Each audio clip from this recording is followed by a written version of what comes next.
बंगाल का जो ये जीत है, ये ऐतिहासिक जीत है अपने आप में। और ये कहीं न कहीं पे भारत के राजनीति और भारत के जो सांस्कृतिक विचारधारा है और सनातनी विचारधारा है, उसके लिए एक टर्निंग पॉइंट है।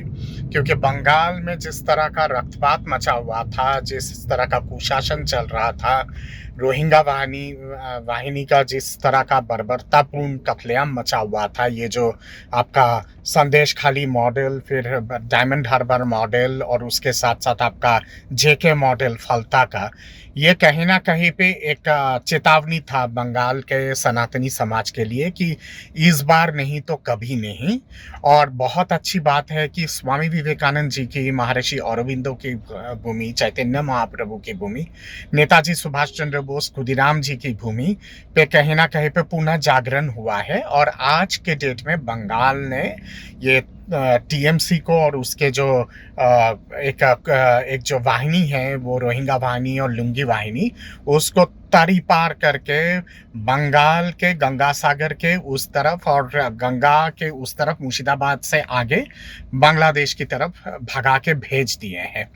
अब महत्वपूर्ण चुनौती जो होगी, मैं समझता हूँ कि किस जिस तरह का कुशासन रहा है, जिस तरह का टोलाबाजी रहा है, जिस तरह का भ्रष्टाचार रहा है और उसके साथ-साथ महिला उत्पीड़न जिस तरह का रहा है और उसके साथ-साथ कंप्लीट लॉलेसनेस, मिसगवर्नेंस, जिस तरह का 15 साल का कुशासन ममता दीदी का जो बंगाल ने देखा है, उसको साफ करने में और उसकी शुद्धिकरण करवाने में नए सरकार के लिए सबसे बड़ी चुनौती होगी।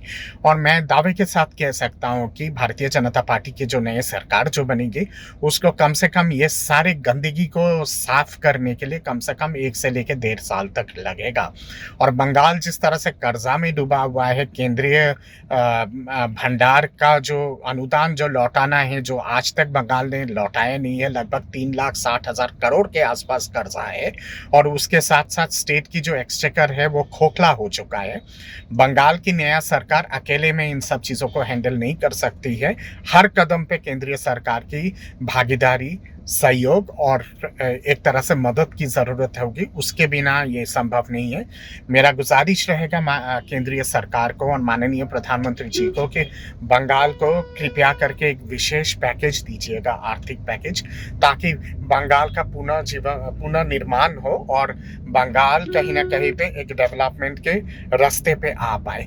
इसके साथ-साथ ये जो अवैध रूप से जो घुसपैठी हैं, जो बंगाल में घुस गए हैं, लगभग 2.25 करोड़ के आसपास बांग्लादेशी रोहिंग्या और बांग्लादेशी मुसलमान हैं, इन सबको तरीपार करना और इन सबको बाहर भेजना बहुत बड़ा चुनौती है। और इसकी बहुत आवश्यकता है कि इनको बाहर किया जाए। आज अगर बाहर नहीं करेंगे तो वो दिन दूर नहीं है कि जब बंगाल वेस्ट बांग्लादेश बनने के कगार में पहुंच गया है और बन सकता है। माँ दुर्गा की ये ये जो पुण्य भूमि है, माँ काली की ये पुण्य भूमि है, माँ सरस्वती, माँ लक्ष्मी, भगवान कार्तिक और आपके भगवान राम, हनुमान जी और माँ लक्ष्मी और गणेश जी की भूमि है। इसको दोबारा पुनः निर्माणित करने में और पुनः स्थापित करने में बहुत बड़ा चुनौती है और वो बहुत आवश्यक है करवाना। ममता दीदी तो हमेशा दुधेल गाय की राजनीति की है। एरा तो আমার দুধেল গাই, এতে तो लात खेते राजी आछी। मतलब कि ये माइनॉरिटी कम्युनिटी की और माइनॉरिटी वोट बैंक की राजनीति ममता दीदी ने हमेशा की है। उसको तरीपार करना बहुत आवश्यक है और मैं समझता हूँ कि अब समय आ गया है उसको तरीपार करने की, नौबत आ गई है और समय आ गई है।